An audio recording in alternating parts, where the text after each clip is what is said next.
You may notice throughout this recording that I sound pretty sick, and that's because I am, but this is the most excited I've been about a batch of Fionna and Cake episodes, so I'm not waiting until that goes away.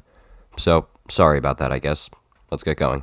We're reaching the end of Fionna and Cake, which means no more adventure time until they revive it for another series.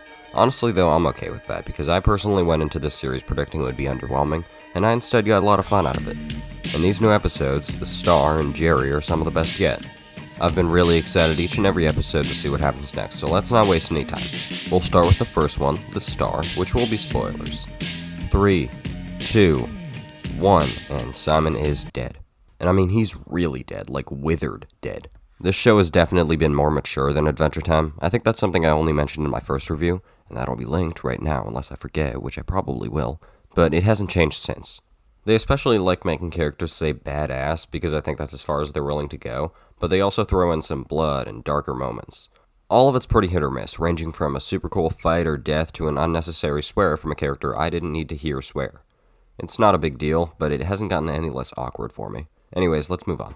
After that flashback, Fionna, Cake, and Simon enter another new universe where they are super quickly attacked by vampires. Cake carries them for a bit until they're saved by the vampire hunters the description I had read was talking about, which consists of Martin Mertens, Human Huntress Wizard, and, obviously, Princess Bubblegum. And less obviously, Peppermint Butler, because I don't even know if he counts here.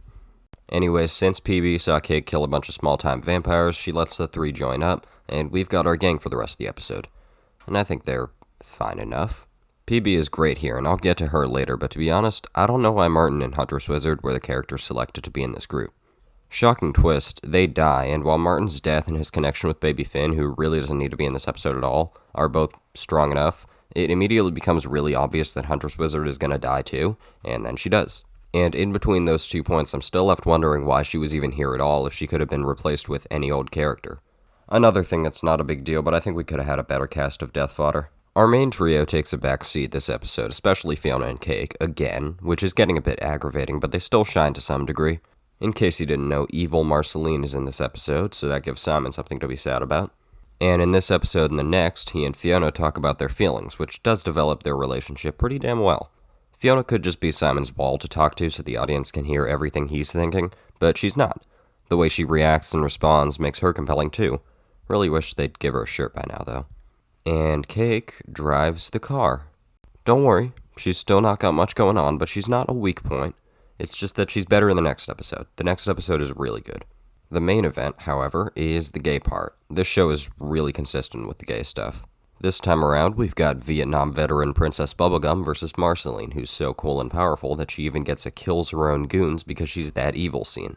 Because Simon is, as previously mentioned, dead as hell, Marceline was instead raised by the Vampire King to be the Star, seemingly his right-hand woman and main attack dog. But he also takes the spot of her dad, so during her fights he cheers her on like it's a Little League baseball game. PB, on the other hand, is determined to settle her score with the Star, and I honestly forget why. I don't know why they have a rivalry, but they do. Thing is, we've doubled up, as in Fionna's universe, Gary and Marshall are still doing their subplot, meaning we get a lot of parallels and convenient transitions. With 2 couples to cover, it's a tough choice who to start with, but I'm going to go with the boring normal people. I'll try to speedrun this one. To help Gary get more investors for his Kickstarter campaign, Marshall takes him to his mom's party, who I assume would be the parallel of Hunts and Abadir, but I really don't see it. People become interested in Gary's product really fast, but Marshall's mother gets more and more overbearing to the point where she forces him to join her at her company instead of pursuing his own interests. Gary calls her out, causing him to lose his investors, the two run away, and they kiss, solidifying their relationship. That's pretty much the plot, done and dusted. I do think this whole relationship is pretty sweet, and Gary as a character has really grown on me since the early days of being boring. Marshall is good too, but I don't think he's been as fun or charismatic as he was in Fionna Campbell of all episodes. I don't mind though, he's enjoyable here also. The only thing I don't really like about this plot is the same thing I wasn't crazy about within The Winter King, which is simply that it is too normal back in Fionna's world.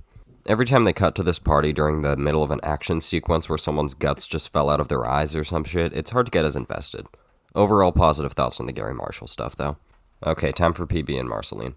Marcy's first scene in her standard form this episode is the brutal murder of Finn's dad, and then she laughs about it, and I couldn't be more happy to see her back. This new dynamic is just perfect, and Olivia Olson and Hynden Walsh still have the same chemistry they did in the original show. Marceline being a villain is a concept we haven't seen since, I don't know, Red Starved, and I just forgot how fun it was. The scene with her minions is just amazing, and as usual she gives 2 or 3 outfits that all go hard. But then we reach the end and we realize the thing that connects these versions of PB and Marcy. They don't want to kill each other. Marceline kills one of her goons for suggesting killing PB, and when PB has the opportunity to stake Marceline, and also the opportunity to say out loud that she has the opportunity to stake Marceline, she doesn't. The two roll off the side of a cliff with Bubblegum seeming satisfied with them dying together, but we don't see that because the episode cuts to black and we're done here. Basically, we're dealing with a together in every universe type concept here. Actually, it's very similar to Finn and Jake in Together Again, and I really like that. So you can count that as one more classic episode featuring Marceline in a main role. She doesn't miss. Let's get to the conclusion. Fionna, Cake, and Salmon fail to steal the crown from the Vampire King and also fail to preserve their final teleport to the right world, which were their two main objectives, by the way. I neglected to mention those. So after breaking the remote, but also not breaking the remote, they teleport away to the next episode using the last chance they have in the hopes that they may end up in the right place. Obviously, they don't end up in the right place, and that's when we get to Jerry. But first, I want to conclude this star. To conclude, I talk too much. I haven't talked about any other episode of the series like this, but that means something, I guess. This episode gave me a lot I really wanted, and I think it'll go down as my most rewatched episode of the series. The absolute best, maybe not, but it is good enough for me to give it a light, feathery 9 out of 10. I really enjoyed myself. Okay, time for Hell World. Fall. Fionna, Cake, and Salmon spawn into their newest world and find... well, they don't find much. After some searching and some arguing, they realize that they used their last teleport on the remote to get to a giant cornfield. Then Cake splits off from the group, which gives us two plots at the same time. Left alone, Fionna and Simon discuss Betty, and Marceline, but only for a little. Sometime after they start talking, Cake finds Bimo, who tells the three about his friend Jerry, and also reassures them that everyone is alive and things are normal, which they evidently aren't. I'm going to start with the Betty flashbacks, though.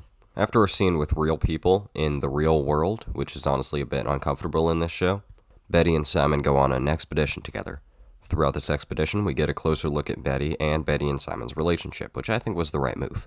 Simon's sadness about Betty is well done, but we kinda have to take his word for it that she was sweet and fun, because in the original show, she's a bit of a fucking lunatic. Don't get me wrong, I did care for her, but seeing all this made me more connected to her character even though I already know what happens. These flashbacks are also great for setting the tone, because during some of them, Simon is reminiscing about the times when things were simple, which hurts us because he's also focused on how rough things are now. But by the last couple, he uses it to comfort Fionna, and they feel much more relieving, as we're now remembering that things did work out for them, at least in the beginning. It's very nice. During all this, Bimo is leading the group around and saying that Princess Bubblegum can fix their remote, which worries them because she's obviously not, around. When it's finally made clear that everyone is dead and Bimo is just pretending they aren't, he proposes to the trio that he fixes their remote himself. He plugs it in and instantly kills himself. So now everyone is gone, the entire universe is void of life, and there's seemingly no way to get out. It is a disturbing moment, and it confirms that this is the most ruined universe they've been to yet. I'm a big fan of the worst possible outcome essentially being nothing. Nothing to hurt them, nothing to help them, just nothing. And my main thought was, the only way they can escape this place is if the Scarab comes to get them. Never mind if I was wrong, it's a good transition, let's talk about the Scarab. The Scarab has had his own subplot for the past 2 episodes, but he's much more important here. I guess since he was about to go rogue by trying to steal the crown for himself or something like that, he gets sent to detention where he meets Bandit from Bluey. It's actually Orbo, a big ball who tells him that he messed up and isn't gonna be on this case anymore. He seems to have a personal grudge with Scrabby too because he wants to completely get rid of him, but the boss steps in and lets Scrabby back on the team. The whole thing seems kinda like filler, but the Scarab's personality in this scene makes him shine more as an Adventure Time character, which fixes the issue I had with him feeling ripped from a different show, so I can't complain. He travels to the Jerry universe and quickly meets Jerry, who is unfortunately the Lich. This episode's big twist is that Jerry, Bimo's friend, is actually the Lich, who did get to spread all across those universes and crossover. In this one, he successfully made his wish to Prismo to kill everyone, but got sad probably because there was no one to fight. He left Bimo alive so he could have someone to talk to, who I guess lived because he's a robot. I don't know why Neptune's gone in that case, but whatever. He also happened to pick up the Ice King's crown, which Simon takes after realizing that the Lich is bored out of his mind and doesn't care enough to kill them. He's able to send Fionna and Cake to another universe, but he and Scrabby get sent to hell or something.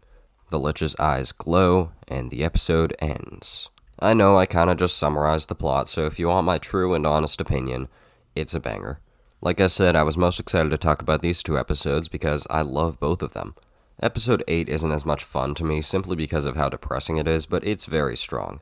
And the introduction of the Lich, who seems like he's going to play a major role in at least one more episode, is keeping the hype up that hasn't died down once throughout the series. It's also nice to see BMO back, even if his contribution to the episode was going insane in a no one can hear you Jake type way, and then exploding. He's still a cute little guy. So with all that covered, I'd give this episode another 9 out of 10. I think it's a little stronger than The Star, but not as good as Salmon Petrikov, which I would still put at the top of the list. Next week is the end of it all, and things are getting pretty intense. I remember watching Wizard City at the end of Distant Lands and being very disappointed that the worst episode was the way we were leaving things off. I seriously doubt that's going to happen here, so I am very, very excited.